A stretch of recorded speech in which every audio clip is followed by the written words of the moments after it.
दुनिया से बहुत दूर यहाँ मैं एक टीन के डिब्बे में बैठा हूँ। पृथ्वी का रंग नीला है और यहाँ कुछ भी नहीं जो मैं कर सकूं। ये लाइनें अंतरिक्ष में जाने वाले पहले शख्स यूरी गागरिन ने अंतरिक्ष में से कही थी।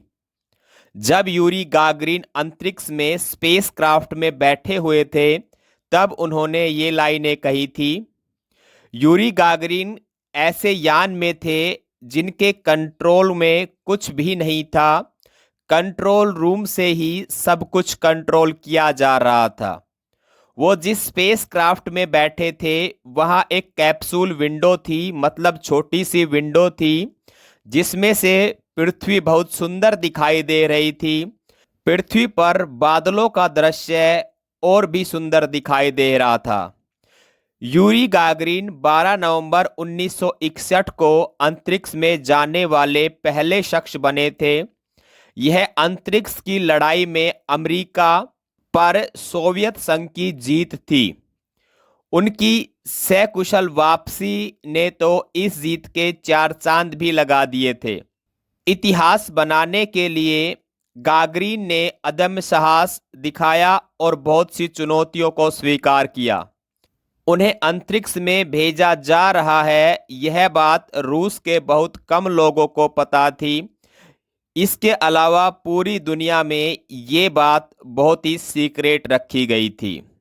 जिस रॉकेट से गागरिन को अंतरिक्ष में भेजा जा रहा था वह पहले कई बार नाकाम भी हो चुका था। असल में गागरिन को ऐसे प्रयोग के लिए इस्तेमाल किया गया था जिसे कई सवालों के जवाब मिले थे। सवाल कुछ इस प्रकार थे कि क्या मनुष्य अंतरिक्ष में जीवित रह सकता है? क्या अंतरिक्ष यान से यात्रा की जा सकती है? क्या अंतरिक्ष यान का संपर्क पृथ्वी पर हो सकता है? क्या अंतरिक्ष यान से सुरक्षित वापसी हो सकती है? इस तरह के बहुत से सवाल यूरी गागरिन ने सॉल्व किए थे। उस दौर में कोई भी उपकरण ऐसा नहीं था जिसके ऊपर इतना भरोसा किया जा सके कि एक आदमी अंतरिक्ष में पहुंच गया और वो अंतरिक्ष से पृथ्वी के ऊपर कम्युनिकेट करे। लेकिन इसका रिस्क यूरी गागरिन ने लिया और उन्होंने ऐसा करने के लिए हाँ कर दी। आज लगभग 50 साल हो चुके हैं इस बात को, लेकिन जिस तरह का रिस्क यूरी गागरिन ने लिया था इस तरह का रिस्क आज के कोई भी स्पेस में जाने वाले लोग नहीं ले सकते, क्योंकि गागरिन को बहुत सी बातें बताई गई थी स्पेस क्राफ्ट के बारे में और बहुत सी बातें छिपाई भी गई थी। गागरिन एक नौजवान और जिंदा दिल इंसान थे जिन्होंने यह करने के लिए हाँ कर दी और वो किसी तरह के खतरे को भाप भी नहीं सकते थे क्योंकि उनके पास स्पेसक्राफ्ट की सारी जानकारी भी नहीं थी। जिस अंतरिक्ष यान में वो गए थे उस यान को 2 चरणों में बांटा गया था। पहला चरण था इंटरकॉन्टिनेंटल ब्लास्टिक मिसाइल R7 और ये इंटरकॉन्टिनेंटल ब्लास्टिक मिसाइल वो मिसाइल है जिसकी हेल्प से पहला सैटेलाइट स्पुतनिक फर्स्ट रूस ने भेजा था। दूसरे चरण में इसको स्पेस में एंट्री कर एक पर्टिकुलर पॉइंट के ऊपर सेटल होना था। R7 का डिजाइन काफी सफल रहा था। रूस में आज भी इस परिवार की मिसाइलों का उपयोग अंतरिक्ष यान को भेजने के लिए किया जाता है। हालांकि अब यह टेक्नोलॉजी पुरानी हो चुकी है, पर अंतरिक्ष यान को ऑर्बिट में स्थापित करने के लिए यह सबसे भरोसेमंद है। हालांकि 1961 में इसकी सफलता को लेकर 8 बार इसके टेस्ट किए गए, जिसमें से 5 में से 4 बार इसका टेस्ट फेल हुआ और 1 बार ही यह पास हुआ। इसके अलावा जो 3 टेस्ट थे उसमें यह स्पेसक्राफ्ट पृथ्वी की ऑर्बिट से बाहर चला गया और वापस ही नहीं आया। जब रूस का पहला परीक्षण सफल हुआ तो उसके बाद 15 मई 1960 को उन्होंने एक पुतले को अंतरिक्ष में भेजा जिसका नाम इवानोविच रखा गया था।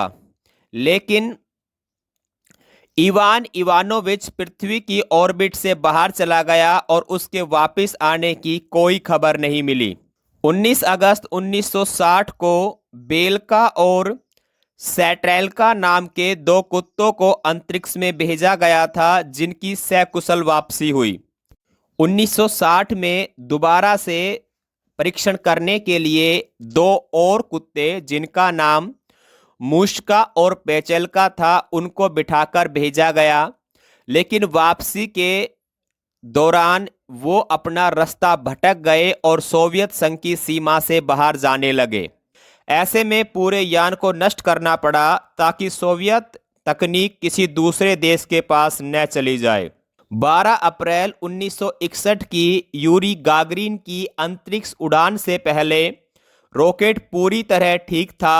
हालांकि तब स्पेस टेक्नोलॉजी के बारे में मामूली जानकारियां थी। इस मिशन में यूरी गागरिन के जीवन को ही लगभग दांव पर लगा दिया गया था। इस दौरान कई टेक्नोलॉजी में खामियां भी उभरी।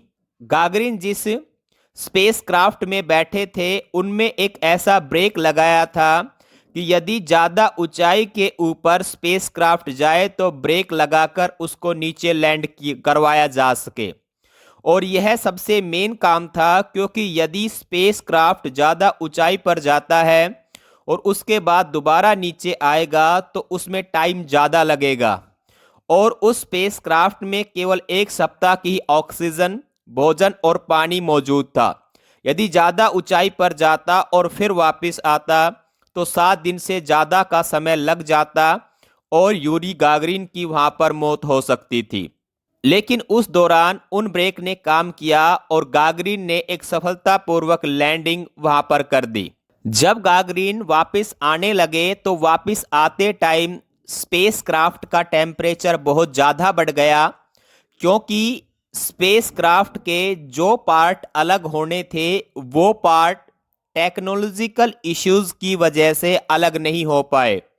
धीरे धीरे स्पेसक्राफ्ट का टेम्परेचर बढ़ने लगा। यूरी गागरिन को बहुत ज़्यादा प्रॉब्लम होने लगी।